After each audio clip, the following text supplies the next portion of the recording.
الحمدللہ وحدہ الصلاۃ والسلام علی من لا نبی بعد وعلی آلہ وصحبہ اجمعین۔ خواتین و حضرات، السلام علیکم ورحمۃ اللہ وبرکاتہ۔ سیرت النبی صلی اللہ علیہ وآلہ وسلم قرآن مجید سے، اور آج ہم 22ویں پارے میں جانیں گے اور کچھ منتخب آیات سے حضور نبی کریم علیہ السلام کی سیرت طیبہ کو جاننے کی کوشش کریں گے۔ پہلی آیت جو ہے یہ سورہ احزاب کی آیت نمبر 32 ہے، جس میں اللہ جل شانہ نے ارشاد فرمایا: یا نساء النبی لستن کأحد من النساء ان اتقیتن فلا تخضعن بالقول فیطمع الذی فی قلبہ مرض وقلن قولا معروفا۔ اللہ تبارک و تعالیٰ نے اس آیت مبارکہ میں حضور نبی کریم علیہ السلام کی مبارک مطہر ازواج کو مخاطب کر کے فرمایا کہ اے پیغمبر کی ازواج، تم عورتوں میں سے کسی ایک کی بھی مثل نہیں ہو۔ اگر تم پرہیزگار رہنا چاہتی ہو تو تم بات کرنے میں کبھی بھی نرم لہجہ اختیار نہ کرنا، کیونکہ جس کے دل میں بیماری ہے یا نفاق ہے وہ لالچ کرنے لگے، اور ہمیشہ آپ لوگ شک اور لچک سے پاک ہو کے بات فرمائیں۔ یہ حضور نبی کریم علیہ السلام کی مبارک ازواج کو اللہ کا خطاب ہے، اور اس میں بہت سی اہم باتیں ہیں، جن میں ایک تو یہ اللہ تعالیٰ کی فرمان مبارک ہے، اور یہ نص قطعی ہے کہ لستن کأحد من النساء، دنیا کی کوئی بھی عورت تمہاری مثل نہیں ہو سکتی، تم دنیا کی کسی اور عورت کی مثل نہیں ہو۔ یعنی آپ کو اللہ نے ان سے جدا کر دیا، ان سے ممتاز کر دیا، یونیک کر دیا۔ کیوں؟ کہ آپ اس بابرکت ہستی پاک کے نکاح میں آ گئی، اس بابرکت ہستی کے عقد میں آ گئی کہ جس جیسا اللہ نے کوئی اور پیدا نہیں کیا۔ جب تم اس کے نکاح میں آ گئی، اب دنیا میں تم کسی اور جیسی نہیں ہو۔ مراد کیا ہے کہ دنیا میں کوئی عورت تمہاری مثل نہیں ہو سکتی، تمہاری نظیر نہیں ہو سکتی، تمہاری طرح نہیں ہو سکتی، تمہارے جتنی مقدر والی، تمہاری جتنی سعادت والی نہیں ہو سکتی۔ امام ابن کثیر رحمہ اللہ نے اس آیت مبارکہ میں آگے اپنی تفسیر میں فرمایا ہے کہ هذه آداب امر اللہ تعالی بها نساء النبی ونساء الامت تبع لہن فی ذلک۔ امام ابن کثیر نے فرمایا کہ یہ وہ آداب ہیں جن کا حکم اللہ تبارک و تعالیٰ نے بطور خاص حضور نبی کریم علیہ السلام کی ازواج کو کیا، اور اس کے ساتھ ان کی متابعت میں، یعنی following the model of honorable wives of Prophet sallallahu alaihi wasallam. This is a pathway for all the believers, all the women believers، کہ آپ نے کس طریقے سے اس کی پیروی کرنی ہے احسان کے ساتھ۔ اور اس میں کیا کہا اللہ نے کہ پہلی بات امام ابن کثیر نے کہا کہ اللہ نے یہ حکم دیا ہے کہ تم تقوی اختیار کرو، اور پھر اللہ تبارک و تعالیٰ نے ان کو یہ حکم مبارک فرمایا ہے کہ فلا تخضعن بالقول، کہ آپ کے اپنے قول میں جب آپ کسی مرد کے ساتھ بات کریں، اگر ضرورت پیش آئے کسی مرد سے آپ کو بات کرنی پڑے، تو مرد کے ساتھ بات کرتے ہوئے آپ کا جو لہجہ ہے وہ نرم نہیں ہونا چاہیے، بلکہ اس لہجے کو کیا کہا کہ وہ لہجہ جو ہے وہ نرم تو نہیں ہونا چاہیے، وہ بڑا ماڈسٹ، ایک باوقار، ایک باروب لہجہ ہونا چاہیے۔ یعنی ایسا لہجہ کہ اگر آپ سے بات کرتے ہوئے کسی کے دل میں بیماری ہے، کسی کے دل میں کجی ہے، کسی کو کوئی بیڈ انٹینشن کے ساتھ آپ سے بات کر رہا ہے، تو آپ کی آواز کا وقار، آپ کی تمکنت، آپ کی آواز کی رسپیکٹ، آنر، اس کے دل کی بیماری کو اسی جگہ پہ روک دے۔ یہ اللہ تعالیٰ نے حضور نبی کریم علیہ السلام کی مبارک ازواج کو یہ حکم کیا، اور امام ابن کثیر رحمہ اللہ نے کہا کہ یہ گو کہ حکم حضور نبی علیہ السلام کی آنریبل وائفز کے لیے ہے، لیکن یہ جتنی بھی خواتین ہیں جو حضور کی پیروی کرتی ہیں اور حضور علیہ السلام کی مبارک ازواج کی پیروی کرتی ہیں، ان پر یہ آیت مبارکہ اسی طریقے سے ایک شاندار طرز زندگی عطا کرتی ہے۔ آگے فرمایا کہ وَقُلْنَا قَوْلًا مَعْرُوفًا، اس سے مراد یہ ہے کہ جب گفتگو کرو تو باوقار انداز میں کرو، اور ای لا تخاطب المرأة الاجانب کما تخاطب زوجہا. آگے انہوں نے مزید اس میں اس بات کو امام ابن زید کے حوالے سے تھوڑا اسپیسیفک کیا اس بات کو کہ جیسے بات کرنے میں ایک عورت نرمی کا مظاہرہ کرتی ہے نا اپنے خاوند کے ساتھ، آسانی سے بات کرتی ہے، نرمی سے مؤدب ہو کے بات کرتی ہے، فرمایا کہ اس طرح بات نہیں کرنی. کیوں کہ جو بات کر رہا ہے آپ سے آپ کو نہیں معلوم اس کے دل کے اندر کیا ہے، اور اگر کوئی آدمی بیڈ انٹینشن لے کے بیٹھا ہے تو پھر آپ کو یہ اندازہ ہونا چاہیے کہ بیڈ انٹینشن والے کے ساتھ آپ نے کس طریقے سے بات کرنی ہے. سورہ احزاب آیت نمبر 33 وَقَرْنَ فِي بُيُوتِكُنَّ وَلَا تَبَرَّجْنَ تَبَرُّجَ الْجَاهِلِيَّةِ الْأُولَى وَأَقِمْنَ الصَّلَاةَ وَآتِينَ الزَّكَاةَ وَأَطِعْنَ اللَّهَ وَرَسُولَهُ إِنَّمَا يُرِيدُ اللَّهُ لِيُذْهِبَ عَنْكُمُ الرِّجْسَ أَهْلَ الْبَيْتِ وَيُطَهِّرَكُمْ تَطْهِيرًا. اور فرمایا کہ اپنے گھروں میں سکون سے قیام پذیر رہنا اور پرانی جاہلیت کی طرح زیب و زینت کا اظہار مت کرنا، اور نماز قائم رکھنا اور زکوٰۃ دیتے رہنا، اور اللہ اور اس کے رسول صلی اللہ علیہ وآلہ وسلم کی اطاعت گزاری میں رہنا. بس اللہ یہی چاہتا ہے کہ اے رسول اللہ کے اہل بیت تم سے ہر قسم کے گناہ کا میل دور کر دے اور تمہیں طہارت سے نواز کر بالکل صاف اور ستھرا کر دے. اس میں بہت سی باتیں اس ایک آیت مبارکہ سورہ الاحزاب آیت نمبر 33 کے اندر جمع ہو گئیں. ایک تو اس میں یہ فرمایا کہ وَقَرْنَ فِي بُيُوتِكُنَّ، تم اپنے گھروں میں قیام پذیر رہنا. اور اس کی جو تعبیر ہے وہ کیا ہے کہ اپنے گھروں میں قیام پذیر ہو. اس کے بارے میں امام ابن کثیر رحمہ اللہ نے فرمایا کہ ای الزمنا فلا تخرجنا لغیر حاجت، یعنی اپنے گھروں میں رکے رہو، اور اگر کوئی بہت ضروری کام نہ ہو جو تمہارے باہر گئے بغیر نہیں ہو سکتا تو تم اپنے گھروں سے باہر نہ نکلو. یہ حضور نبی کریم علیہ الصلوۃ والسلام کی مبارک ازواج کے لیے اللہ تبارک و تعالیٰ نے قرآن مجید میں یہ حکم مبارک اتارا. اگلا حصہ ہے اس میں جس میں یہ فرمایا کہ انما یرید اللہ لیذھب عنکم الرجس اہل البیت ویطہرکم تطہیرا. اس میں اللہ تبارک و تعالیٰ نے لفظ استعمال فرمایا ہے کہ اللہ تبارک و تعالیٰ رجس کو تم سے دور کرنا چاہتا ہے. را جیم سین رجس. اور قرآن مجید میں اس آیہ مبارکہ سے قبل تقریباً 8 مقامات پہ اللہ تبارک و تعالیٰ نے رجس کا لفظ استعمال فرمایا ہے. المائدہ میں، التوبہ میں، الانعام میں، الاعراف میں، سورہ یونس میں، سورہ حج میں. اور یہ تقریباً 9th پلیس ہے جہاں پہ اللہ تبارک و تعالیٰ نے رجس کا لفظ استعمال فرمایا ہے. اور رجس کو مختلف مقامات پہ مختلف معانی میں استعمال کیا گیا، اور یہاں ہم دیکھیں گے کہ یہاں رجس سے کیا مراد ہے. مثال کے طور پہ امام ابو اسحاق الثعلبی رحمہ اللہ نے اپنی تفسیر میں فرمایا کہ اہل البیت سے کون مراد ہے؟ یعنی یا اہل بیت محمدن، اے محمد صلی اللہ علیہ وآلہ وسلم کے گھر والوں. وَيُطَّهِّرَكُمْ تَطْهِيرًا مِّن نَجَاسَاتِ الْجَاهِلِيَّةِ، اللہ تبارک و تعالیٰ تمہیں جاہلیت کی تمام نجاستوں سے پاک کر دے. رجس کیا ہے؟ وقال المجاہد الرجس الشک. رجس جو ہے یہ شک کو کہتے ہیں. اور اسی طرح امام ابو محمد مکی ابن ابی طالب المالکی رحمہ اللہ، آپ نے اپنی تفسیر الہدایہ الی بلوغ النہایہ میں یہ ارشاد فرمایا ہے کہ ای الشر والفحشاء، یعنی برائی اور بے حیائی، اس سے اللہ تبارک و تعالیٰ تمہیں دور کر دے. امام ابو الحسن الماوردی رحمہ اللہ، آپ نے یہ فرمایا کہ جو رجس ہے، ہا ہونا 6 اقاویل، رجس کے بارے میں 6 اقوال کیے گئے ہیں. ایک انہوں نے سدی کا قول یہ کہا کہ الاثم، الف ثا میم یعنی با تا سا سا، الاثم، اسم کہتے ہیں گناہ کو.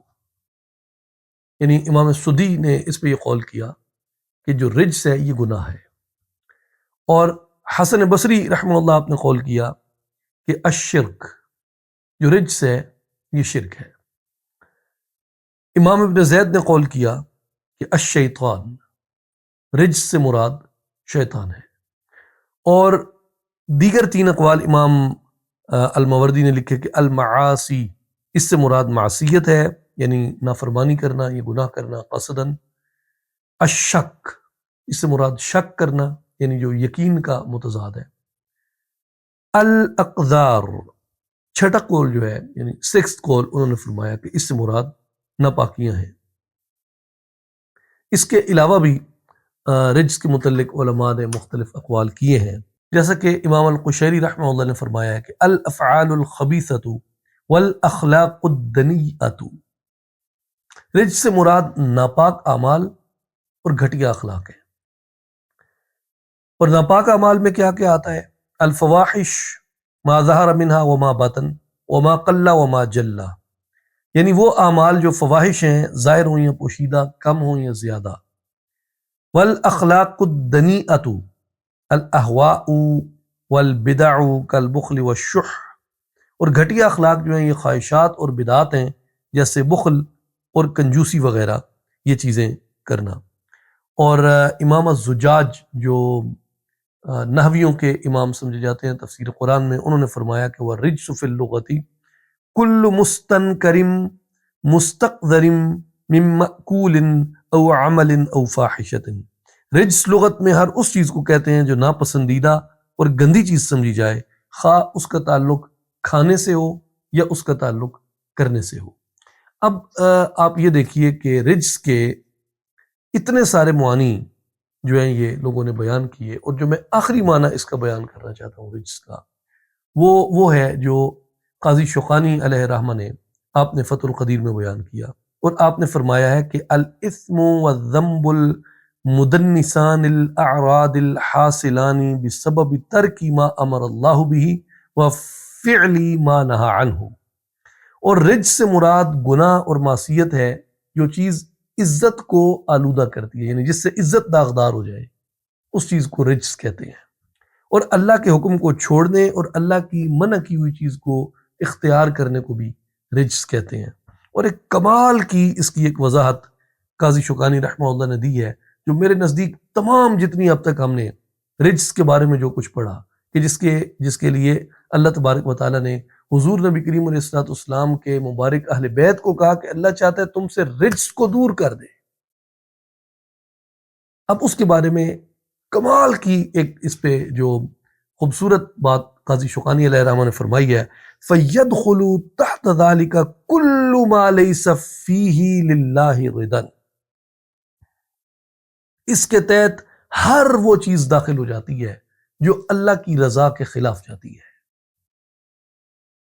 ہر وہ چیز اس میں داخل ہو جاتی ہے جو اللہ کی رضا کے خلاف جاتی ہے۔ اب آیت مبارکہ میں دوبارہ دیکھیے، انما یرید اللہ لیذھب عنکم الرجس اہل البیت ویطہرکم تطہیرا، اے نبی کے گھر والوں، اے نبی کے اہل بیت، اللہ یہ چاہتا ہے کہ تم سے ہر رجس کو دور کر دے اور تمہیں خوب صاف اور ستھرا کر دے۔ اب یہاں رجس کا کیا معنی ہوگا؟ یعنی اللہ تعالیٰ نے جتنے معانی ہیں رجس میں، اللہ تعالیٰ نے حضور علیہ الصلوۃ والسلام کے اہل بیت اطہار سے جاہلیہ کی ہر رسم و رواج کو دور کر دیا، شرک کو دور کر دیا، شک کو دور کر دیا، گناہ کو دور کر دیا، ناپاکی کو دور کر دیا، معصیت کو دور کر دیا، امر کے ترک کرنے کو دور کر دیا، نہیں کے اختیار کرنے کو دور کر دیا، دین سے دوری کو دور کر دیا، اور ہر اس چیز کو دور کر دیا جو چیز رضائے الہی کے خلاف جاتی ہے۔ گویا اللہ تعالیٰ نے حضور علیہ الصلوۃ والسلام کے اہل بیت کو اہل یقین بنا دیا، اہل توحید بنا دیا، اہل خیر بنا دیا، اہل رحمت بنا دیا، ابرار بنا دیا ان کو، اور اللہ تبارک و تعالیٰ نے ان کو اہل تسلیم و رضا بنا دیا۔ اور جب میں نے قاضی شوقانی علیہ الرحمہ کی یہ سٹیٹمنٹ پڑھی، فَيَدْخُلُ تَحْتَ ذَلِكَ كُلُّ مَا لَيْسَ فِيهِ لِلَّهِ رِضًا، اس میں ہر وہ چیز داخل ہو جاتی ہے جس میں اللہ کی رضا نہ ہو،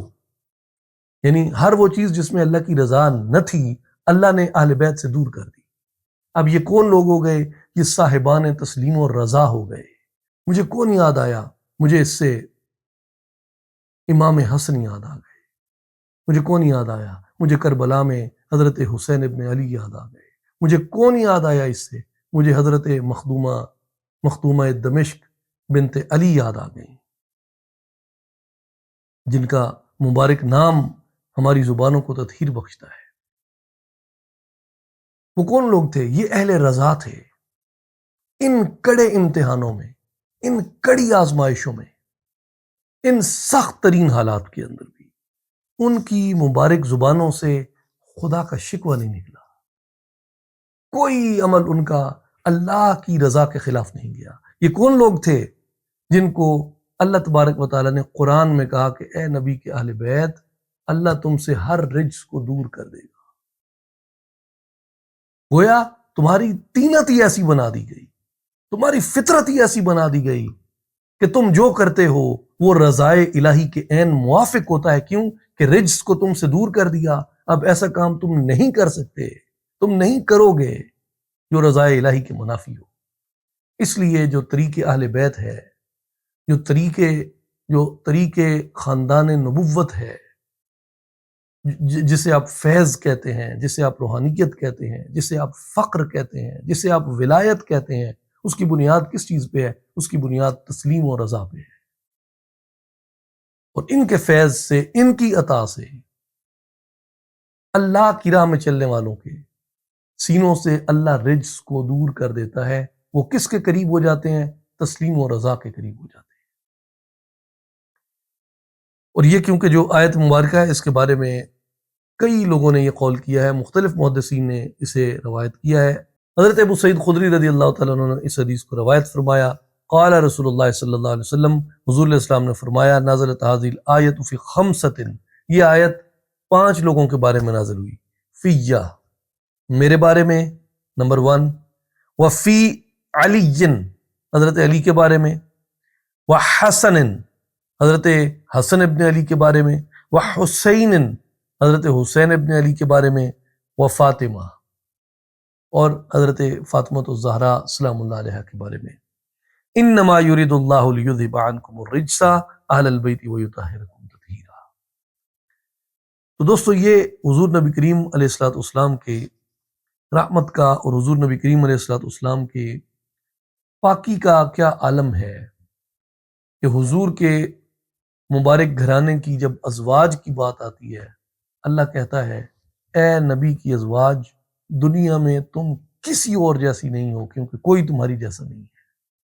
اور جب نبی کی اہل بیت کی بات آتی ہے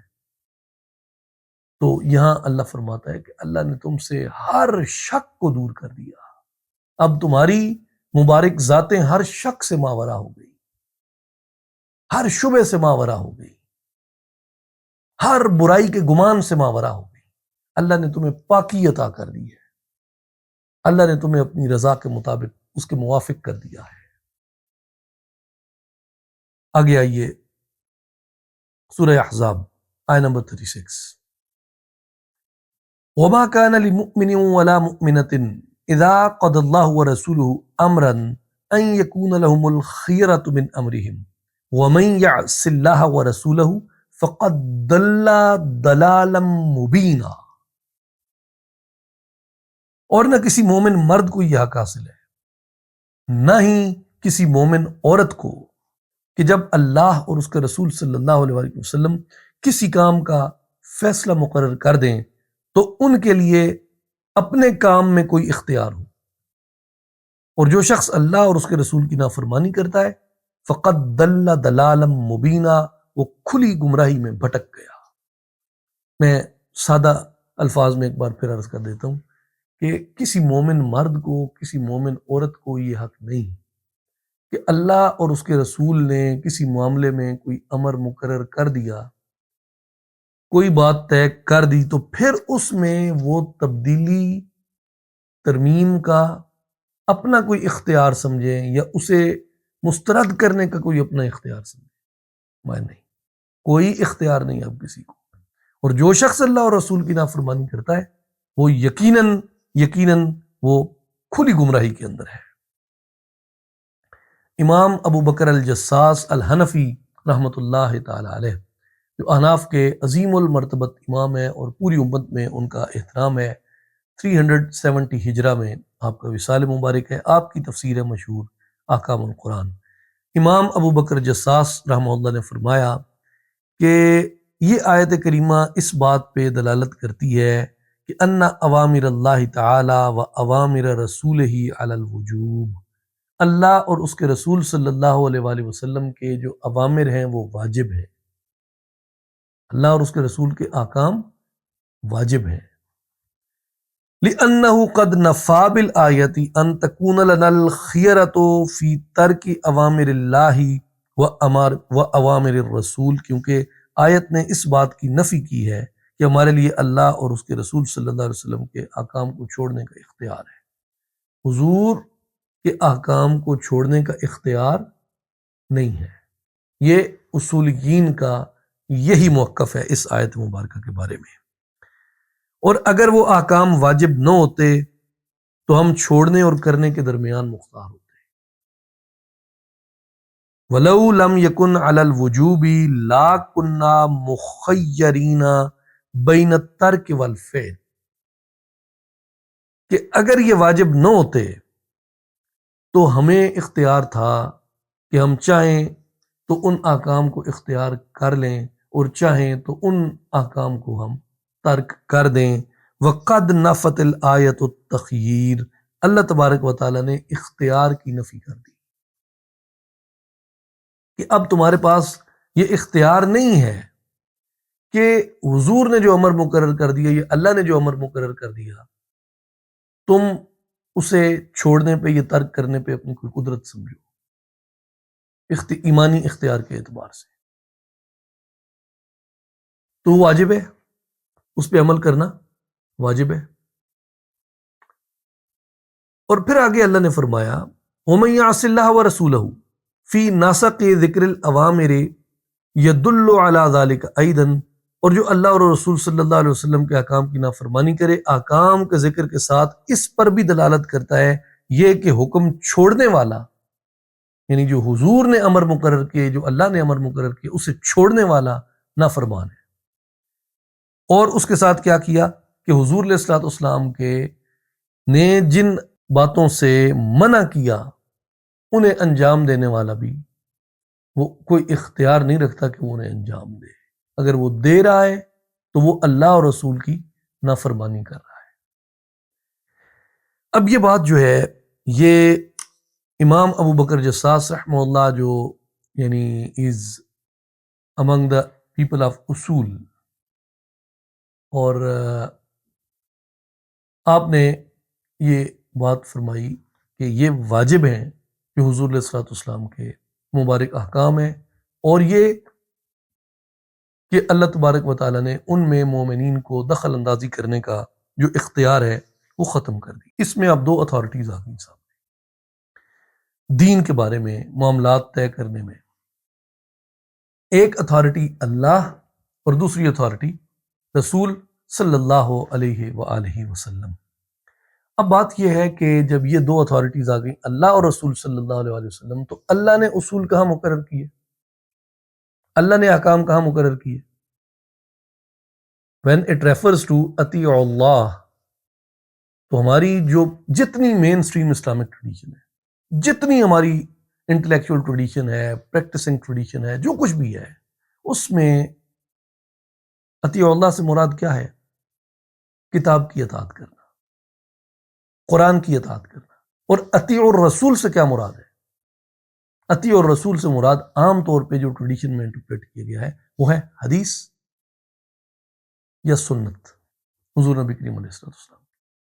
تو اس لیے اب دین کیا ہے؟ جس طرح عبد کے بارے میں ہم نے پڑھا نا کہ عبد کیا ہے؟ عبد مجموعہ ہے جسد اور روح کا۔ دین کیا ہے؟ دین مجموعہ ہے اطیعوا اللہ و اطیعوا الرسول کا۔ دین مجموعہ ہے، ایک شخص کہے کہ اطیعوا الرسول کافی، اطیعوا اللہ نہیں، تو اس نے ایک چیز کو اختیار کیا، ایک کو ترک کیا، لہذا وہ دین پہ عمل پیرا نہیں ہے۔ ایک شخص نے اسی طرح کہا کہ وہ اطیعوا اللہ پہ عمل کرتا ہے، اطیعوا الرسول کو ترک کرتا ہے، تو وہ دین پہ عمل پیرا نہیں ہے۔ دین کیا ہے؟ دین اس مجموعے کا نام ہے جو کتاب و سنت ہے۔ اب ایک شخص اٹھے اور وہ یہ کہے کہ جی سنت کی ضرورت نہیں، حدیث کی ضرورت نہیں، تو یہ اس نے دین کی ایک بنیادی اس اکائی کا، بلکہ آپ یوں کہیے کہ دین کی اس روح کا اس نے انکار کر دیا جسے اللہ تعالیٰ نے اپنے امر کے ساتھ واجب کیا، اور یہ کہا کہ تمہیں اختیار نہیں ہے کہ اب تم اسے ترک کرو۔ کسی مومن مرد کو یا کسی مومن عورت کو اب یہ اختیار نہیں ہے کہ حضور نے جس معاملے میں کوئی امر مقرر کر دیا تو اس امر کو ترک کرے۔ تو پہلی بات کیا ہوئی؟ پہلی بات خوارج نے جو کی، انہوں نے کہا جی کہ ہم سنت کو نہیں مانتے، ہمارے لیے قرآن کافی ہے۔ اب وہ جو تسلسل تھا اس خارجائٹ مینٹیلٹی کا، وہ اگر آپ if you read through the intellectual history of the Muslims, اس میں جو ہمارے مختلف شزم اینڈ سیکٹس رہے ہیں ان کی اگر آپ ہسٹری پڑھیں تو مختلف ٹائم میں مختلف فرقے جو ہیں وہ اس طرح کے تھرو ہوتے رہے جنہوں نے سنت کا انکار کیا۔ اور اگر کوئی شخص یہ کہے کہ جو حضور علیہ الصلوۃ والسلام کی سنت ہے یا اس سنت کو محفوظ کرنے والی جو کتب ہیں جن کے اندر وہ سنت محفوظ ہے، ان کی جو حیثیت ہے، یعنی حدیث رسول کی جو حیثیت ہے وہ محض تاریخی ہے، وہ دینی نہیں ہے۔ یہ بالکل ایسے ہی ہے جیسے کوئی شخص کتاب کے بارے میں یہ بات کہہ دے، کتاب اللہ کے بارے میں، کہ کتاب اللہ کی حیثیت تاریخی یا دینی نہیں ہے۔ اور یہ بالکل ایسے ہی ہے جیسے کوئی شخص حضور علیہ الصلوۃ والسلام کی وہ مبارک مجموعہ جو آپ کی احادیث مبارکہ کے ہیں ان کے بارے میں کوئی اٹھ کے یہ کہہ دے کہ جی ان کی حیثیت جو ہے وہ تاریخی یا دینی نہیں ہے، تو یہ دونوں برابر کی باتیں ہیں۔ یہ سملر ڈینائل ہے اس چیز کا جسے اللہ نے مقرر کرتے ہوئے کہا کہ اسے ڈینائی کرنے کا تمہارے پاس کوئی اختیار نہیں ہے۔ اگر رسول صلی اللہ علیہ وسلم کے مبارک فیصلوں کی حیثیت محض تاریخی ہوتی تو اللہ تبارک و تعالیٰ یہ نہ کہتا کہ اس کے بعد کسی کو کوئی اختیار نہیں ہے۔ تو حضور نبی کریم علیہ الصلوۃ والسلام کے مبارک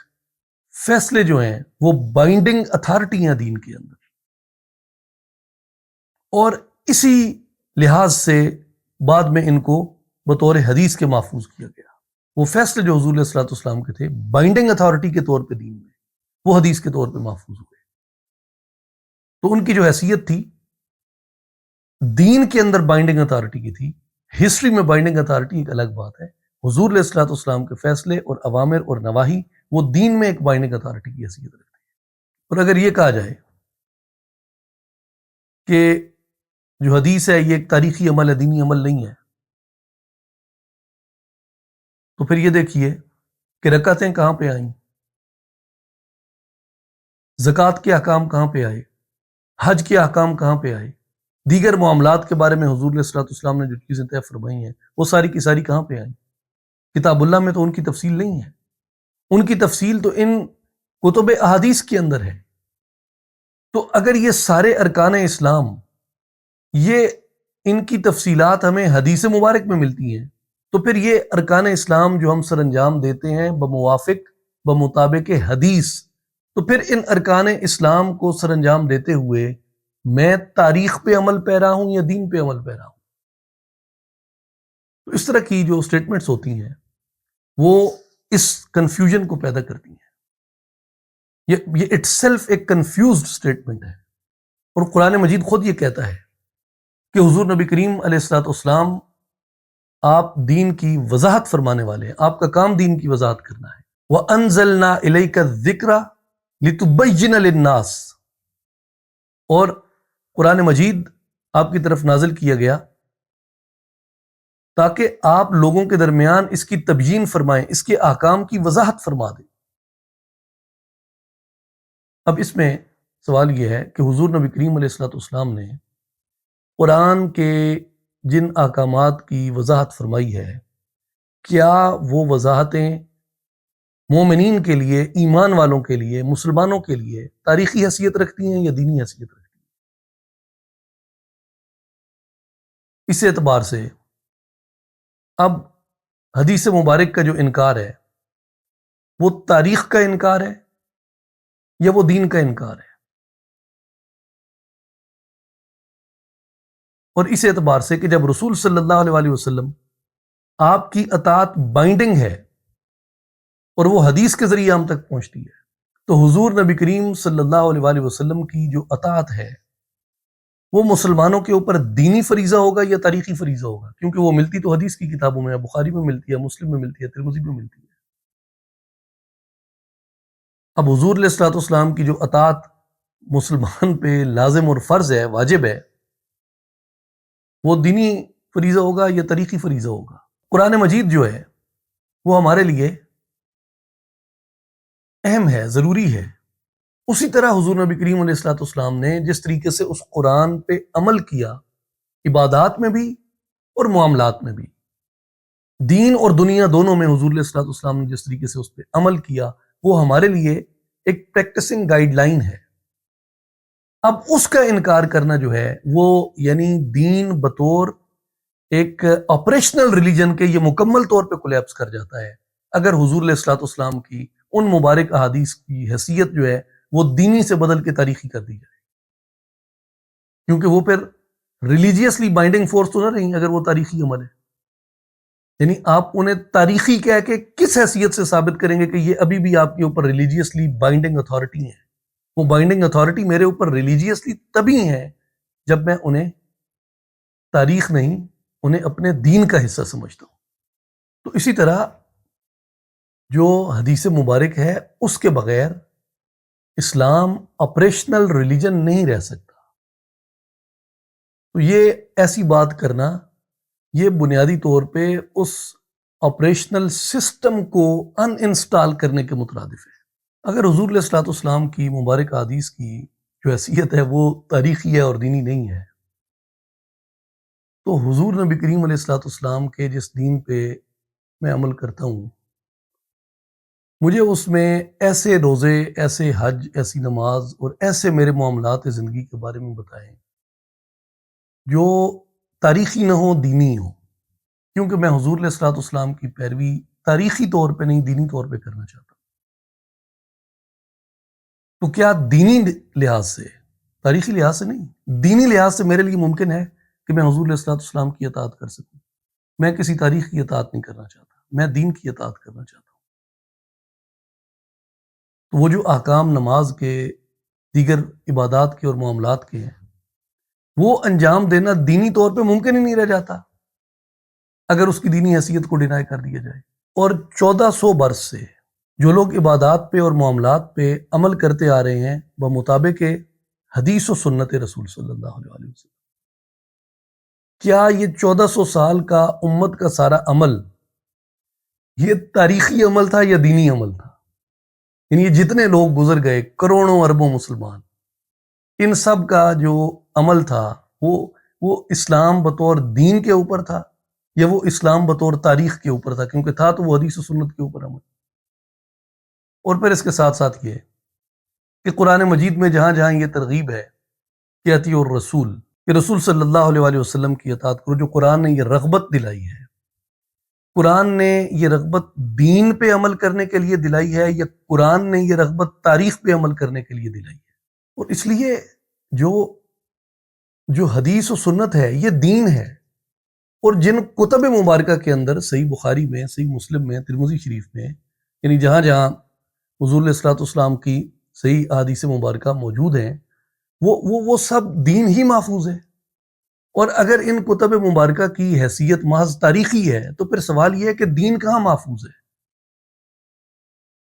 وہ دین جو حضور نبی کریم علیہ الصلوۃ والسلام لے کے آئے ہیں وہ کہاں محفوظ ہے؟ اگر حدیث دین نہیں ہے تو حدیث کو محفوظ کرنے کے لیے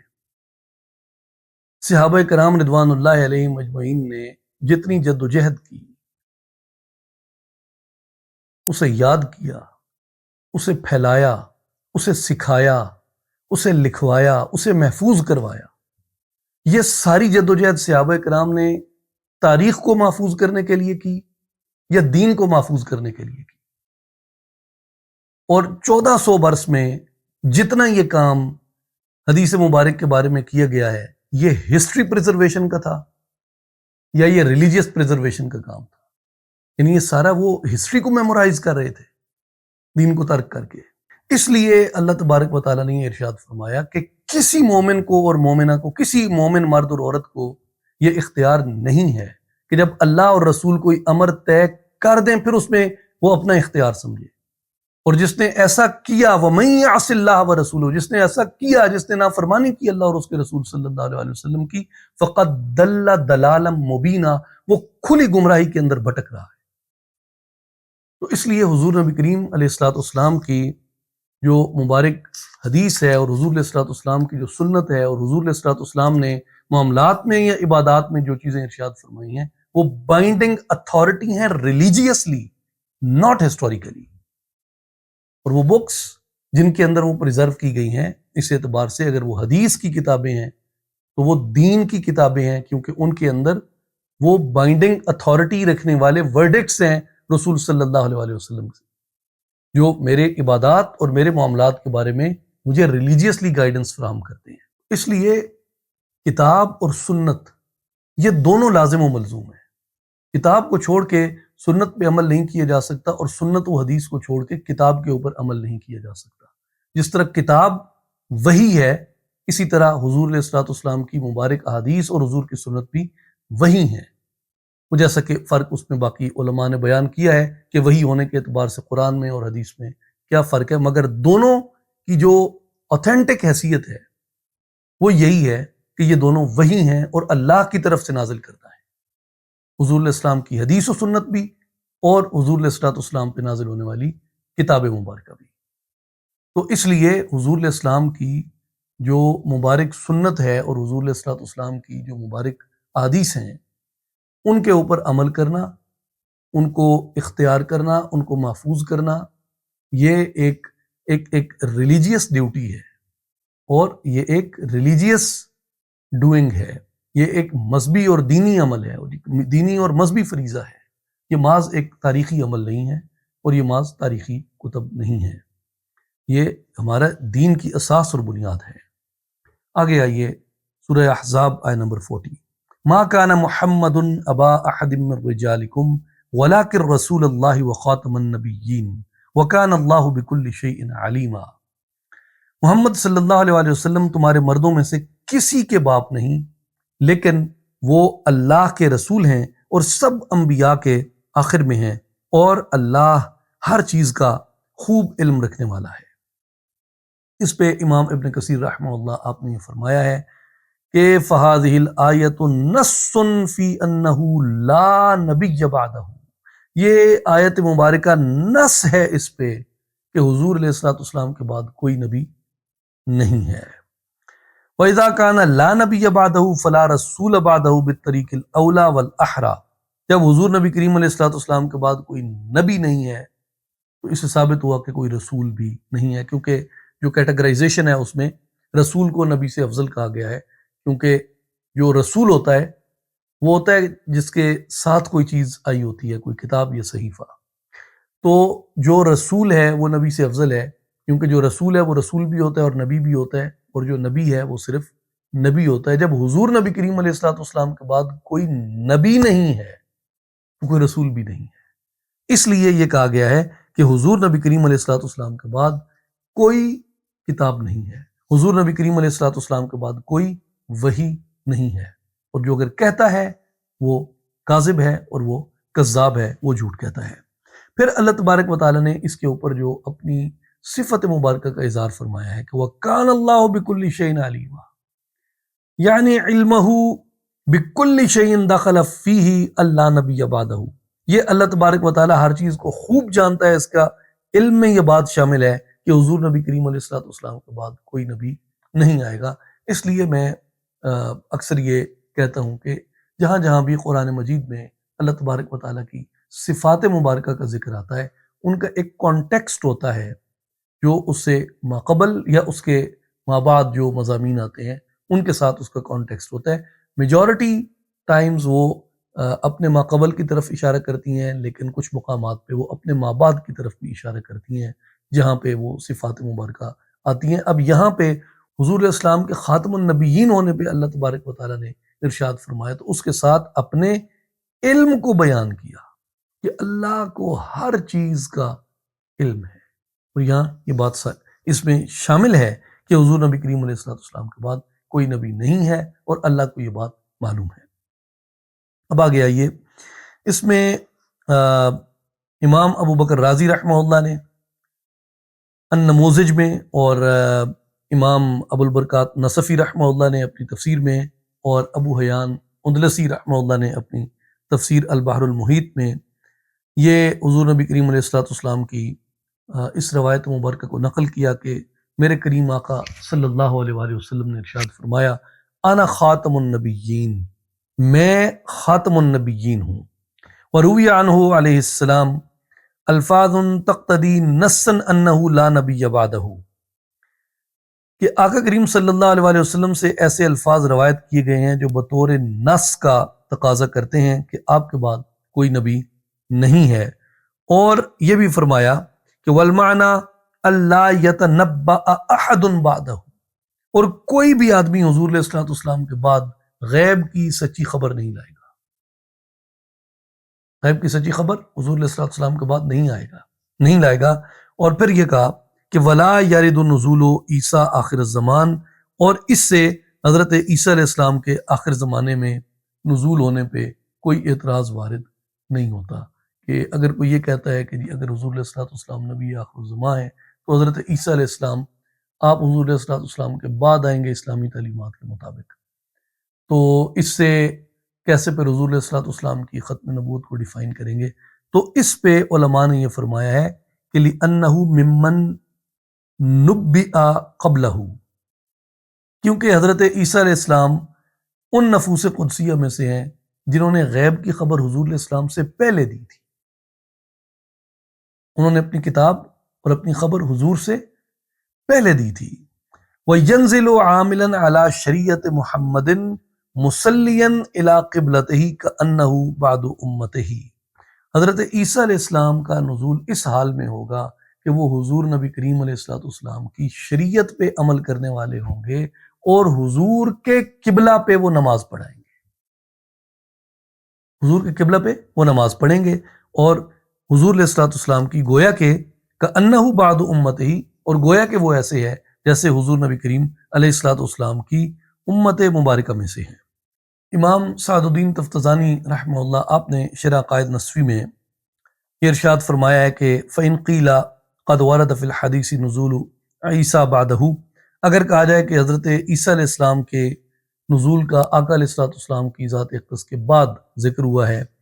تو اس کے جواب میں وہ فرماتے ہیں کہ قُلْنَا نَعَمْ يُتَابِعُ مُحَمَّدًا علیہ السلام لِأَنَّ شَرِيعَتَهُ قَدْ نُسِخَتْ، ہم کہیں گے کہ ہاں وہ حضرت محمد مصطفیٰ صلی اللہ علیہ وآلہ وسلم کی اتباع کرنے والے ہوں گے، کیونکہ حضور علیہ السلام کی آمد مبارک کے ساتھ حضرت عیسیٰ علیہ السلام جو شریعت لائے تھے وہ شریعت منسوخ ہو گئی، اور قرآن مجید کی نزول کے ساتھ وہ کتاب بھی منسوخ ہو گئی جو حضرت عیسیٰ علیہ السلام لے کے آئے تھے۔ فلا یکون الیہ وحی و نصب الاحکام بل یکون خلیفۃ رسول اللہ صلی اللہ علیہ وآلہ وسلم، پس آپ کی طرف وحی بھی نہیں ہوگی، حضرت عیسیٰ کی طرف وحی نہیں ہوگی، اور نہ ہی ان کا کام احکام کو قائم کرنا ہوگا جیسے ایک نبی احکام کو قائم کرتا ہے، بلکہ جو احکام حضرت عیسیٰ قائم کریں گے وہ اپنی آزاد نبوت کے ساتھ قائم نہیں کریں گے، بل یکون خلیفۃ رسول اللہ علیہ السلام، وہ حضور نبی کریم علیہ السلام کے نائب کے طور پہ اسلام کے احکام کو قائم کرنے والے ہوں گے۔ جو حضرت عیسیٰ آئیں گے نا، وہ حضور نبی کریم علیہ السلام کی امامت میں اور حضور نبی کریم علیہ السلام کے احکام کی ترسیل اور ان کی تنفیذ کے لیے تشریف لے کے آئیں گے، وہ اپنی شریعت کے احکام نہیں لاگو کرنے والے ہوں گے، یا نئی وحی کے ساتھ نہیں آئیں گے، وہی تو قرآن آخری وحی ہے۔ آگے آئیے، ایک حدیث مبارک ہے جسے امام احمد ابن حنبل رحمہ اللہ نے، امام ابن ابی شیبہ نے، امام بیہقی رحمہ اللہ نے اس حدیث پاک کو روایت فرمایا ہے کہ حضرت عمر رضی اللہ تعالیٰ عنہ آپ کے مبارک ہاتھوں میں اہل کتاب میں سے کسی ایک کتاب کا نسخہ آیا، اور آپ حضور علیہ السلام کی بارگاہ میں اس کتاب کو پڑھنے لگے، تو حضور نبی کریم صلی اللہ علیہ وآلہ وسلم کا جو چہرہ تھا وہ تھوڑا متغیر ہوا، یعنی حضور نے اس عمل پہ ناپسندیدگی کا اظہار فرمایا، اور پھر حضور نبی کریم علیہ السلام نے ارشاد فرمایا، وہ میں الفاظ پیش کر رہا ہوں، کہ جب حضرت عمر وہ کتاب لے کے آئے رضی اللہ تعالیٰ عنہ، جو اہل کتاب میں سے پہلوں کی آئی تھی، تو وہ کتاب جب حضرت عمر لے کے آئے تو آقا پاک علیہ الصلوۃ والسلام نے اس کے اوپر حضرت عمر کو فرمایا، والذی نفسی بیدہ لو ان موسیٰ کان حیا ما واسعہ الا ان یتبعنی۔ حضور نے فرمایا کہ اس ذات کی قسم جس کے قبضے میں میری جان ہے، اگر حضرت موسیٰ علیہ السلام آج زندہ ہوتے تو میری اطاعت کرنے کے علاوہ ان کے پاس کوئی چارہ نہ ہوتا۔ اگر حضرت موسیٰ علیہ السلام بھی زندہ ہوتے وہ بھی میری اطاعت کرتے، اور اگر حضرت عیسیٰ علیہ السلام بعد کے زمانے میں ظہور کریں گے تو مراد یہ ہے کہ وہ بھی حضور علیہ الصلوۃ والسلام کی اتباع کرنے والے ہوں گے۔ کیوں کہ اسلام نے اپنے سے پہلے ہر شریعت کو منسوخ کر دیا، اور قرآن نے اپنے سے پہلے ہر کتاب کو منسوخ کر دیا۔ اس لیے علماء کرام نے تقریباً علماء کا اس بات پہ جمہور کا اجماع ہے، اتفاق ہے اس بات پہ، اذا لم یعرف ان محمدن آخر الانبیاء فلیس بمسلم، کہ اگر کوئی آدمی اس بات کی معرفت نہیں رکھتا کہ حضرت محمد الرسول اللہ صلی اللہ علیہ وآلہ وسلم آخری نبی ہیں اور حضور کے بعد کوئی نبی نہیں آ سکتا، فلیس بمسلم، وہ شخص مسلمان نہیں ہو سکتا۔ جسے یہ نہیں پتا نا کہ حضور کے بعد کوئی نبی نہیں آ سکتا، وہ بندہ مسلمان نہیں ہو سکتا۔ مسلمان ہونے کی بنیادی ضرورت یہ ہے کہ وہ بندہ حضور علیہ الصلوۃ والسلام کی ختم نبوت کو جانتا ہو کہ حضور علیہ السلام کے بعد کوئی نبی نہیں آ سکتا۔ جس مسلمان کو اس بات کا پتہ نہیں ہے اس کے بارے میں علماء کی یہ رائے ہے کہ وہ مسلمان نہیں ہو سکتا۔ یہ ضروری ہے مسلمان ہونے کے لیے کہ وہ بندہ یہ جانتا ہو حضور نبی آخر الزماں ہے۔ آگے آئیے سورہ احزاب آیہ نمبر 45، یا ایھا النبی انا ارسلناک شاہدا ومبشرا ونذیرا وداعیا الی اللہ باذنہ وسراجا منیرا۔ اے نبی مکرم صلی اللہ علیہ وسلم، بے شک ہم نے آپ کو مشاہدہ کرنے والا، خوشخبری دینے والا اور ڈر سنانے والا بنا کے بھیجا، اور اس کے اذن سے اللہ کی طرف دعوت دینے والا بنایا، اور آپ کو ہم نے سراجم منیرا، ایک منور کرنے والا آفتاب بنا کے بھیجا ہے۔ قرآن مجید میں ایک چیز ہے جسے قرآن مجید کا اسلوب بیان کہتے ہیں، اب وہ یہ ہے کہ اس کے کئی جہتیں ہیں اور کئی پرتیں ہیں۔ جیسے قرآن مجید جو ہے نا، وہ صوت بڑی اہم ہے قرآن کی۔ جیسے آپ پڑھیں اگر اذا زلزلت الارض زلزالہا، تو یہاں پہ آپ کو جو زلزلے کا معنی آنا یا نہ آنا ایک برابر ہو جاتا ہے جب آپ اسے پڑھتے ہیں۔ کیوں کہ جو اس کی صوت ہے، how it sounds like, that creates the same impact۔ جو ساؤنڈ کا امپیکٹ ہوتا ہے وہ بالکل وہی امپیکٹ ہوتا ہے جو ویژول کا امپیکٹ ہوتا ہے۔ تو قرآن مجید کا جو صوتی نظم ہے یہ ایک الگ سے ایک قابل مطالعہ موضوع ہے۔ قرآن کا صوتی نظم یعنی how it sounds like، اس کے جو ساؤنڈز ہیں، جیسے آپ سورہ رحمان کو پڑھتے ہیں تو وہ ایک نظم ہے، جیسے آپ سورہ مریم کو پڑھتے ہیں، یا آپ سورہ نوح کی تلاوت کرتے ہیں، یا آپ سورہ کہف کی تلاوت کرتے ہیں، یا آپ سورہ والنجم کی تلاوت کرتے ہیں، یا آپ سورہ تکویر کی تلاوت کرتے ہیں۔ یعنی یہ قرآن مجید میں اور بے شمار مقامات کے اوپر اس کا جو ساؤنڈ ہے، جس طریقے سے وہ لفظوں کا اتار چڑھاؤ ہے، جس طریقے سے بیان کیا گیا، اور جو اس سے متعلقہ مضامین اس کے اندر بیان ہوئے ہوتے ہیں، وہ بڑی خوبصورتی ہے ایک۔ اسی طرح جیسے آپ سورہ حشر کی آیات میں دیکھیں تو اللہ تبارک و تعالیٰ نے جس طرح اپنی توحید کے تعارف میں، اپنی صفات کے تعارف میں پے بپے ایک روانی کے ساتھ اپنی صفات کو بیان فرمایا ہے۔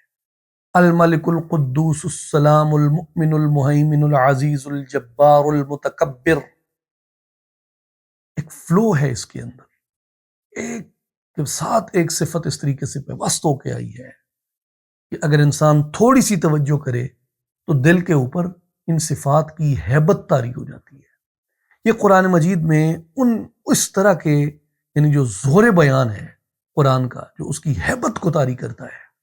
یہ ان مقامات میں سے یہ دو آیات مبارکہ جو ایک دوسرے کے ساتھ پیوست صفات لے کے آئی ہیں، 45 اور 46 سورہ احزاب 22واں پارہ. یا ایھا النبی انا ارسلناک شاہدا ومبشرا ونذیرا وداعیا الی اللہ باذنہ وسراجا منیرا. یہ وہ ایک اس کا ایفیکٹ ہے جو زور بیان کے ساتھ اگر آپ تھوڑی سی توجہ کے ساتھ اسے پڑھیں یا سنیں تو حضور نبی کریم علیہ الصلوۃ والسلام کی مبارک صفات کے جمال سے انسان کا دل جو ہے وہ مسرور اور شاداب ہو جاتا ہے. یہ ان مقامات میں سے ایک ہے جسے اللہ تبارک و تعالیٰ نے حضور علیہ الصلوۃ والسلام کی صفات کے بیان میں بڑی خوبصورتی سے بیان کیا. اور یہ وہ مقامات ہوتے ہیں جو آپ بعض دفعہ صرف معانی کے لیے نہیں بلکہ قرات اور سماع کے لیے، یعنی پڑھنے اور سننے کے لیے بھی ان سے آپ کے سینے کے اندر وہ جلال یا جمال پیدا ہوتے ہیں. یعنی اگر توحید کی بابت ہے تو حق کا جلال دل کے اندر وہ ہیبت پیدا کرتا ہے، حق کی ہیبت، اس کی یکتائی کی، اس کی وحدانیت اور کبریائی کی ہیبت. اور جب وہ حضور علیہ الصلوۃ والسلام کے لیے آتا ہے تو وہ حضور کا جمال پیدا کرتا ہے سینے کے اندر، سرشاری پیدا کرتا ہے، قرب کی کیفیت کو پیدا کرتا ہے، جمال کی لذت کو پیدا کر دیتا ہے انسان کے سینے کے اندر. ان میں جو معانی آئے ہیں، امام رازی رحمہ اللہ نے فرمایا کہ یہ 8 صفتیں پے بپے آئی ہیں. پہلی صفت ہے نبی ہونا، یا ایھا النبی. دوسری صفت ہے رسول ہونا، ارسلناک، رسول ہونا. اور تیسری صفت آئی ہے شاہدن، گواہ ہونا. اور چوتھی صفت آئی ہے مبشرن، بشارت دینا. اور 5ویں صفت آئی ہے نذیرن، ڈرانے والا. اور 6ٹھی صفت آئی ہے داعیا الی اللہ تعالی باذنہ، جو اللہ تعالیٰ کے امر سے اللہ کی طرف بلانے والے ہیں. اور 7ویں آئی ہے جو وہ چراغ ہونا. اور 8ویں آئی ہے منیرہ، روشنی دینے والا ہونا. تو یہ حضور نبی کریم علیہ الصلوۃ والسلام کی مبارک صفات ہیں. اب ان میں شاہد کی بات اگر کی جائے، فَهُوَ شَاهِدُ الْمُلْكِ وَالْمَلَكُوتِ وَمُشَاهِدُ الْجَبَّارِ وَالْجَبَرُوتِ. اب حضور علیہ الصلوۃ والسلام نے کس کس چیز کی گواہی دی ہے اور حضور کس کس چیز کی گواہی دیں گے. اب یہاں پھر ایک طویل موضوع ہے جو حضور علیہ الصلوۃ والسلام کو اسی قرآن سے جو بیان کیا جا سکتا ہے. پھر حضور علیہ الصلوۃ والسلام کے لیے جو سراج منیر کی اللہ تبارک و تعالیٰ نے صفت کے ساتھ متعارف کروایا، اس پہ بھی علماء نے بہت طویل اور کثیر کلام کیا ہے. اور یقیناً ہر مومن کو، ہر مسلمان کو یہ جاننا چاہیے. اور سراج منیر کا مطلب یہ ایسا آفتاب نہیں ہے جسے اللہ نے روشن کر کے ایک مقام پہ رکھ دیا، ایسا نہیں ہے. سراج منیر سے مراد ایک ایسا روشن وجود ہے جو خود تو روشن ہے ہی اور اس میں استمرار پایا جاتا ہے. یعنی ایک کانٹینیوٹی ہے، ایک کنسسٹنسی ہے. وہ کیا کرتا ہے؟ وہ خود مسلسل روشن ہے، بلا انقطاع، بغیر تعطل، بغیر رکے، بغیر کسی وقفے کے وہ مسلسل روشن ہے. جو سراج منیر ہے وہ بغیر وقفے کے مسلسل روشن ہے. اور کیا کر رہا ہے؟ بغیر وقفے کے مسلسل روشن کرتا جا رہا ہے، خود بھی روشن روشن کرتا بھی جا رہا ہے. تو حضور نبی کریم علیہ الصلوۃ والسلام کو اللہ تبارک و تعالیٰ نے ایسے انداز میں روشن و منور پیدا کیا کہ آپ ہمیشہ کے لیے روشن و منور ہیں اور ہمیشہ کے لیے روشن و منور کرتے چلے جا رہے ہیں. جو وابستہ ہوتا ہے، وہ ذرہ ہو تو ذرہ روشن ہو جاتا ہے، وہ پتھر ہو پتھر روشن ہو جاتا ہے، وہ کھجور کا تنا ہو وہ روشن ہو جاتا ہے، وہ کھجور ہو وہ روشن ہو جاتی ہے، وہ بستی ہو وہ روشن ہو جاتی ہے، وہ آل ہو وہ روشن ہو جاتی ہے، وہ صحابہ ہوں وہ روشن ہو جاتے ہیں، وہ گناہ گاروں کے دل ہوں وہ بھی روشن ہو جاتے ہیں. اللہ نے ایسا نور بنایا ہے میرے نبی کو، ایک ایسا چمکتا ہوا آفتاب بنایا ہے جس پہ کبھی ظلمت نہیں آ سکتی، جس پہ کبھی اندھیرا نہیں آ سکتا، اور ایسا نور بنایا ہے جس کے فیض سے کوئی کبھی محروم نہیں ہو سکتا، وہ مسلسل روشن کرتا جا رہا ہے۔ اللہ اکبر۔ آگے ارشاد مبارک ہوتا ہے، ان اللہ وملائکتہ یصلون علی النبی یا ایھا الذین آمنوا صلوا علیہ وسلموا تسلیما۔ اس پہ امام بیضاوی رحمہ اللہ نے اس آیت مبارکہ کے بارے میں فرمایا کہ ان اللہ وملائکتہ یصلون علی النبی یعتنون باظہار شرفہ وتعظیم شأنہ، بے شک اللہ اور اس کے فرشتے نبی پاک علیہ الصلوۃ والسلام پر درود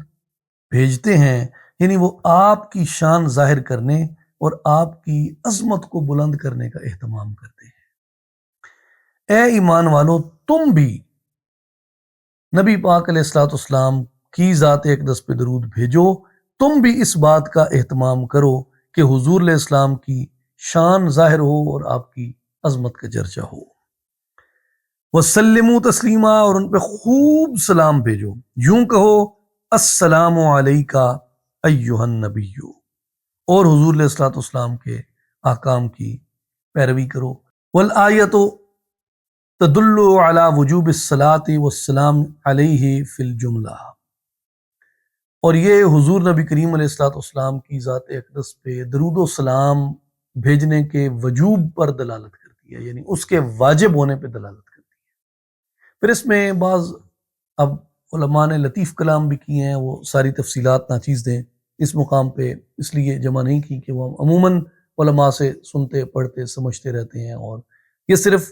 یہ جاننا یہاں پہ کافی ہے کہ اس میں استمرار ہے، اس میں بھی یعنی اس میں ہمیشگی پائی جاتی ہے۔ اللہ تعالیٰ اور اس کے فرشتے مسلسل، اللہ تعالیٰ اور اس کے فرشتے مسلسل حضور علیہ الصلوۃ والسلام پہ درود بھیج رہے ہیں۔ اور پھر یہ کہ ہم جو حضور پہ درود پڑھتے ہیں نا، حضور علیہ السلام پہ درود پاک پڑھنا یہ چوائس نہیں ہے،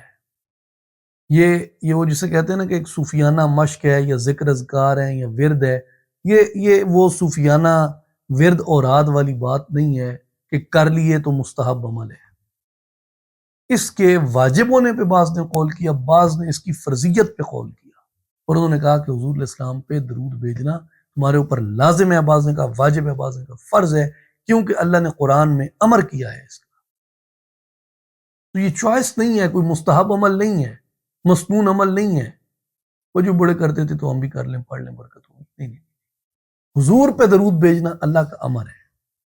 سورہ احزاب میں یہ آیہ مبارکہ ہے، ان اللہ وملائکتہ یصلون علی النبی،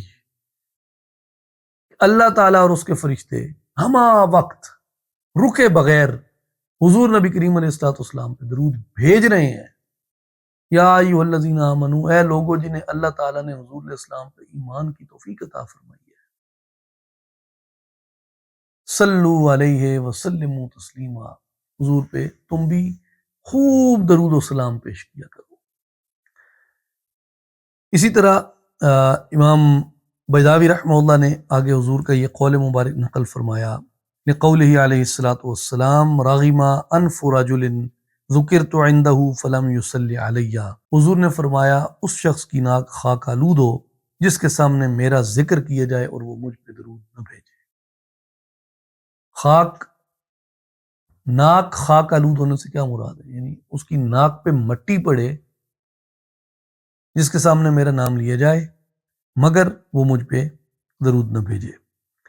تو اس لیے حضور نبی کریم صلی اللہ علیہ وآلہ وسلم کا اسم گرامی جہاں بھی آتا ہے تو مومنین جتنے بھی ہیں وہ اپنے اوپر لازم سمجھتے ہیں کہ وہ ایسا کلمہ کہیں جس سے حضور علیہ السلام کی ذات اقدس پہ درود پاک پیش ہو۔ وہ صلی اللہ علیہ وآلہ وسلم کہہ لیں، وہ علیہ الصلوۃ والسلام کہہ لیں، وہ علیہ السلام کہہ لیں، ویسے درود پاک پڑھ لیں، جو بھی آپ کو زبانی آتا ہے وہ آپ درود پاک پڑھ لیں، مگر حضور علیہ السلام کے اسم مبارک آنے کے ساتھ درود پاک پڑھنا مسلمانوں پہ لازم ہے۔ عبداللہ ابن مسعود رضی اللہ تعالیٰ عنہ کی روایت ہے، حضور علیہ الصلوۃ والسلام نے فرمایا کہ قیامت کے دن وہ شخص سب سے زیادہ قریب ہوگا میرے جو کثرت سے درود و سلام پڑھتا ہوگا، اور حضرت امام علی مقام حسین ابن علی رضی اللہ عنہما، آپ کی یہ روایت ہے ترمذی شریف میں، آپ نے فرمایا کہ سرکار علیہ السلام نے کہا، بخیل ہے وہ شخص، بخیل ہے وہ شخص کہ جس کے سامنے میرا نام آیا مگر اس نے میری ذات پہ درود نہیں پڑھا، بخیل ہے وہ شخص۔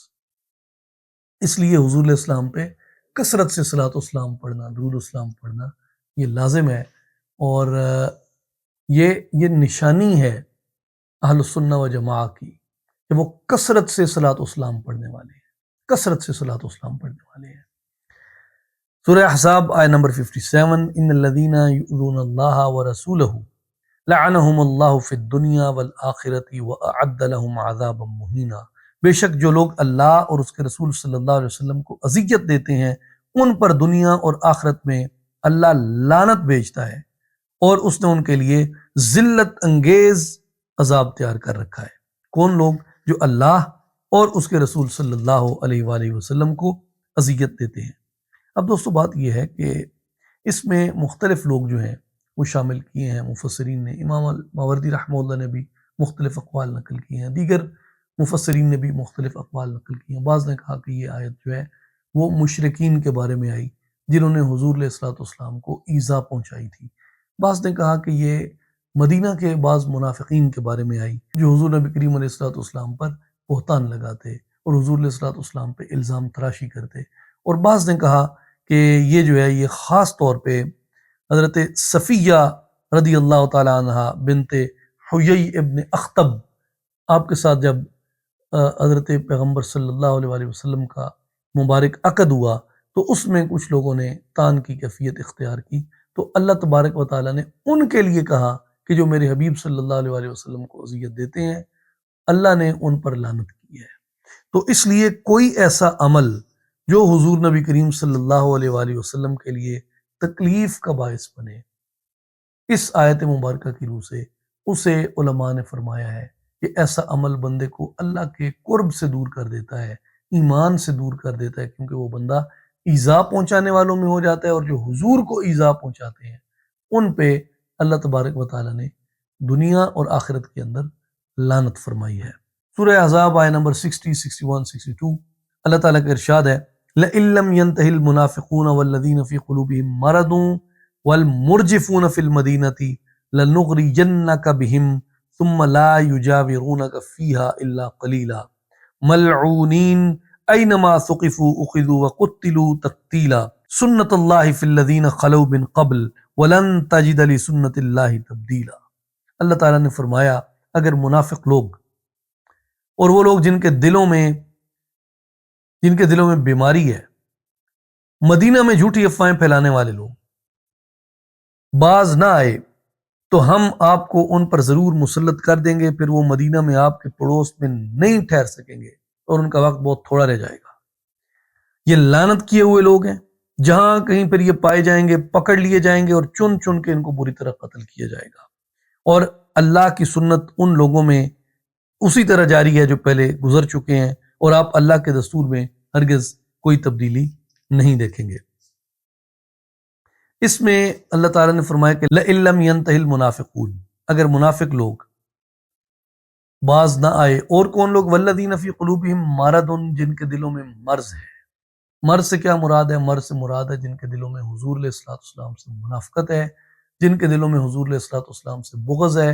جن کے دلوں میں حضور علیہ الصلوۃ والسلام کی وہ عزت نہیں ہے جو مومنین کے دلوں میں ہوتی ہے، اور جو حضور نبی کریم علیہ الصلوۃ والسلام کے ساتھ گستاخی کا رویہ، بے ادبی کا رویہ، اور حضور علیہ السلام کی ذات اقدس کے بارے میں غیر محتاط رویہ اختیار کرتے ہیں۔ والذین فی قلوبہم مرض،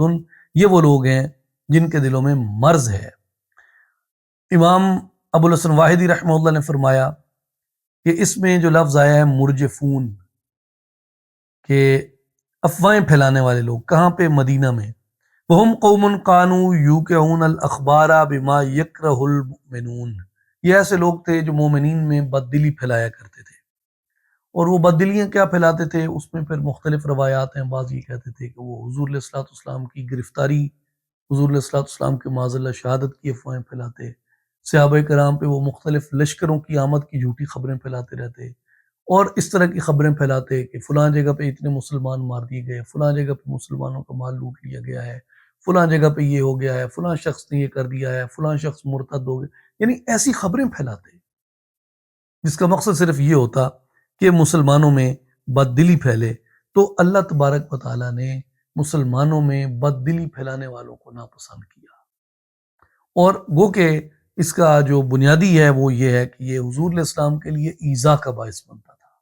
اس سے حضور علیہ السلام کو تکلیف ہوتی تھی، اور جو چیز حضور علیہ السلام کے لیے تکلیف ہوتی تھی اللہ تبارک و تعالیٰ اس پہ نہایت سخت وعید جاری فرماتا تھا۔ اور یہاں اس مقام پہ اسی لیے کہا کہ اے حبیب،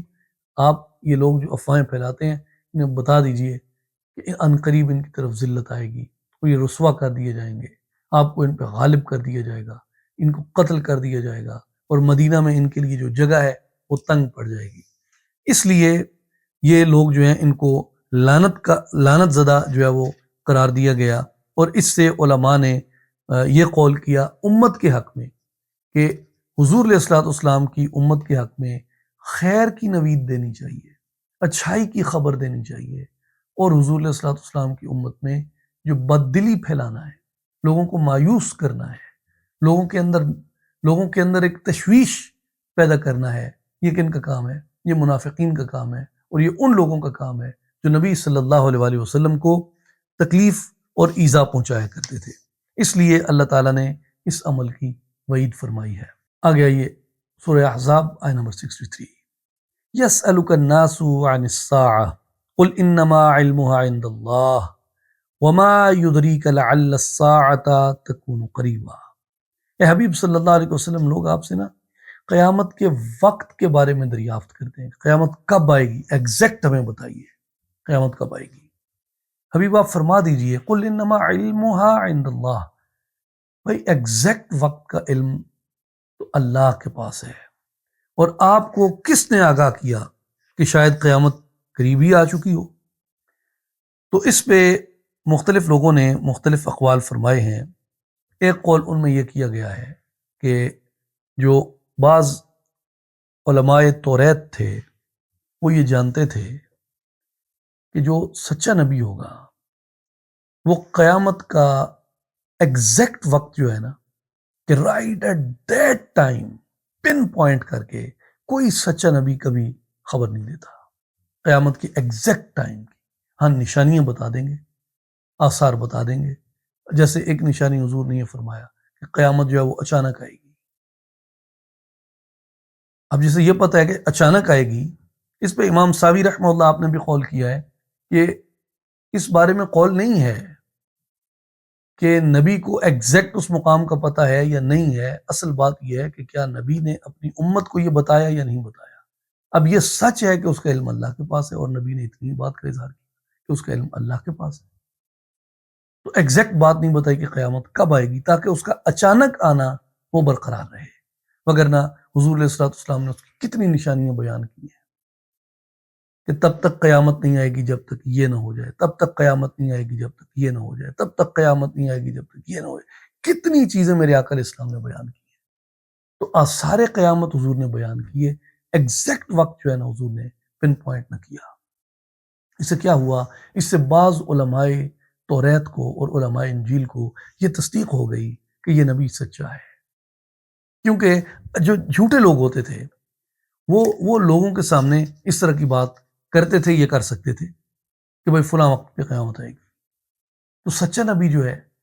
وہ ایگزیکٹ ٹائم نہیں بتاتا۔ یہ علماء توریت کو اس بات کا علم تھا، اس لیے انہوں نے یہ سوال حضور علیہ السلام کے پاس بھیجا کہ آپ بتائیے کہ قیامت کب آئے گی۔ تو حضور علیہ السلام نے جب اس حکمت سے بیان کیا تو ان کو یہ نشانی فراہم ہو گئی کہ یہ نبی جو ہے یہ سچا نبی ہے،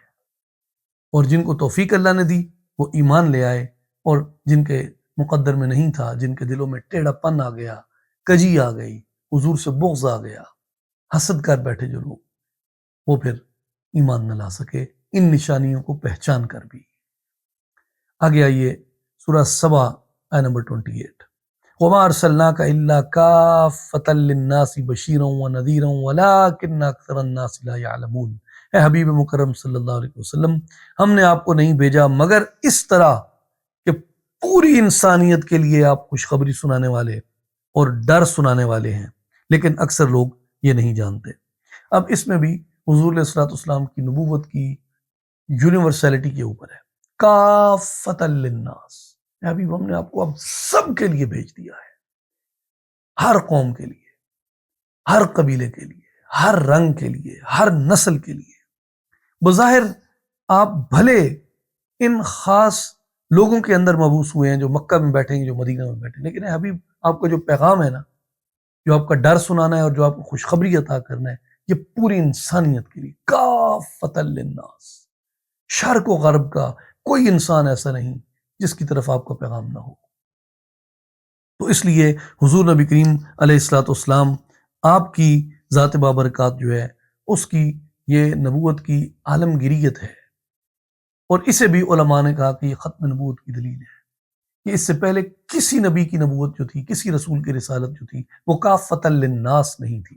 کل انسانوں کی طرف نہیں تھی۔ یہ پہلی نبوت اور رسالت اور آخری نبوت اور رسالت تھی جو کل انسانوں کی طرف تھی۔ سورہ فاطر، وہیں سورہ فاطر آیہ نمبر 4، وَإِن يُكَذِّبُوكَ فَقَدْ كُذِّبَتْ رُسُلٌ مِّن قَبْلِكَ وَإِلَى اللَّهِ تُرْجَعُ الْأُمُورُ، اور اگر وہ آپ کو جھٹلائیں تو آپ سے پہلے کتنے ہی رسول جھٹلائے گئے، اور تمام کام اللہ ہی کی طرف لوٹتے ہیں۔ اس میں بھی اللہ تبارک و تعالیٰ نے حضور نبی کریم علیہ الصلوۃ والسلام کو تسلی عطا فرمائی کہ حبیب آپ سے پہلے بھی یہی لوگ تھے جو رسولوں کو جھٹلایا کرتے تھے۔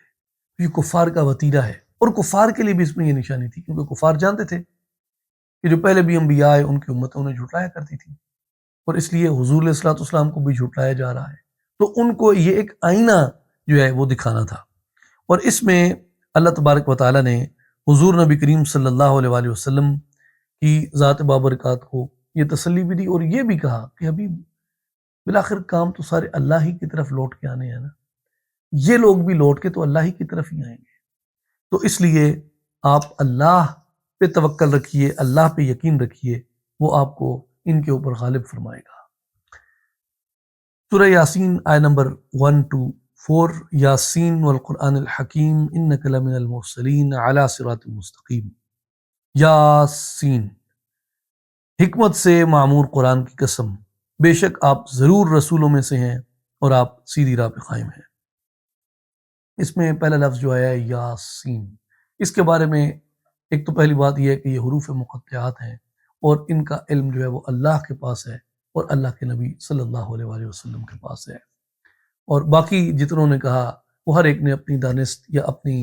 ادراک کے مطابق اس میں کلام کیا ہے۔ بعض لوگوں نے حروف مقطعات میں کلام کرنے سے منع بھی فرمایا ہے۔ عارفین عام طور پہ ان سے اکتساب فیض کیا کرتے تھے، اور وہ حروف مقطعات سے اولیاء کرام یہ فرماتے ہیں کہ اس سے شفا بھی حاصل ہوتی ہے، اس سے نور بھی حاصل ہوتا ہے، اس سے برکت بھی حاصل ہوتی ہے، اور انہیں یاد بھی وہ الگ سے کیا کرتے تھے، ان کے نقش بھی وہ الگ سے رکھا کرتے تھے، تو ہر ایک چیز کا مختلف فائدہ ہوتا ہے۔ اس کی تعویل بھی کی لوگوں نے، جن میں خاص طور پہ حضرت ابو بکر وراق رحمۃ اللہ تعالیٰ علیہ جو تابعین میں ہیں، آپ کا یہ قول مبارک اس پہ عموماً نقل کیا جاتا ہے کہ انہوں نے فرمایا کہ یا سے مراد ہے اے، اور سین سے مراد ہے سید، سید البشر، کہ اے سید البشر، والقرآن الحکیم، اور قرآن مجید کی قسم، انک لمن المرسلین، بے شک آپ ضرور رسولوں میں سے ہیں۔ اس میں حضور علیہ الصلوۃ والسلام کی رسالت مبارک کا انکار کرنے والے لوگوں کے جواب میں اللہ نے حضور کی رسالت کی گواہی دی۔ یہ بات جو ہم پہلے بھی کر چکے ہیں کہ حضور فرماتے تھے، قرآن کہتا تھا کہ حبیب کہہ دیجئے مجھے تمہاری گواہی کی ضرورت نہیں ہے، جب میری رسالت کا گواہ اللہ ہے، جب میری رسالت کا گواہ جبریل ہے، تم کون ہوتے ہو رسالت کی گواہی دو یا رسالت کی گواہی نہ دو۔ تو آگے فرمایا علی صراط مستقیم، کہ آپ ہی کی راہ جو ہے یہ سیدھی اور سچی راہ ہے، سچا راہ محمد والا یا حضرت پاہو جے وچ رب لبھیوے ہو۔ تو آپ صلی اللہ علیہ وآلہ وسلم کے راستے سے جو ہٹا وہ بھٹک گیا اور گمراہ ہو گیا۔ دوستو وقت بہت ہو چکا ہے، اور جیسے ناچیز نے عرض کیا پہلے بھی کہ بڑا مشکل مرحلہ ہوتا ہے کہ آپ کون کون سی آیات مبارکہ چھوڑ دیں، اور پھر ہر ایک آیت میں اتنی لطافتیں اور اتنی باریکیاں ہیں، اور اب جن صورتوں میں ہم داخل ہو رہے ہیں بکثرت ان میں مکی صورتیں ہیں، اور ان میں جو حضور نبی کریم علیہ السلام کو اللہ تعالیٰ نے جس طریقے سے اپنی توحید کے علم بردار کے طور پہ، اپنی توحید کی برہان کے طور پہ جس طرح پیش کیا ہے، انسان مقام مقام پہ قدم قدم پہ وہ سبحان اللہ کہتے ہوئے گزرتا ہے۔ تو بہرحال یہ صرف ایک یہ اس میں سے سمجھنا ہے کہ اللہ تعالیٰ نے قرآن مجید کے ہر حصے میں حضور نبی کریم علیہ السلام کی کیسی کیسی تعریف بیان کر رکھی ہے۔ اگر ہم اس میں جانیں، جیسے اس پہ تو ناچیز پہلے عرض کر چکے کہ پورا قرآن ہی نعت ہے، پورا قرآن نعت ہے، پورا قرآن بیان سیرت ہے، اور یہ نہیں کہ چند آیات جو معروف ہیں عام طور پہ ہمارے علماء کرام انہی سے استفادہ کرتے ہیں، انہی کو پیش کرتے ہیں، تو ہم بھی یعنی بچپن میں اسی مرحلے سے گزرے کہ یہی سمجھ لیتے ہیں کہ یہ شاید چند ہی آیات ہیں جو حضور علیہ السلام کی تعریف کو یا حضور علیہ السلام کی عظمت یا مقام کو بیان کرتی ہیں۔ حقیقتاً پورا قرآن ہی نبی پاک کی تعریف ہے، اور اسے پارا وائز سیرت مبارکہ کو بیان کرنے کا ایک مقصد یہ بھی تھا، یہ جاننا تھا اور یہ سیکھنا تھا کہ پورا قرآن نبی پاک کی تعریف ہے۔ کہیں سے قرآن کھول لو، کسی پارے سے کھول لو، یہ 30 کے 30 پارے یہ کس کی شان میں آئے ہیں؟ شداں مداں زیراں زبراں شان تیری وے چائیاں، یہ جو کچھ بھی ہے میرے نبی پاک کی تصدیق کے لیے نازل ہوا، میرے نبی پاک کی عظمت کے بیان کے لیے نازل ہوا، میرے نبی پاک کی صداقت کی گواہی کے طور پہ نازل ہوا۔ اللہ تعالیٰ ہمیں بھی اس صداقت کا گواہ بنا دے، اور ایسا گواہ بنا دے جیسے اللہ تعالیٰ اپنے نیک بندوں کو گواہ بنا دیتا ہے، ہم اللہ کے حضور مقبول ہو جائیں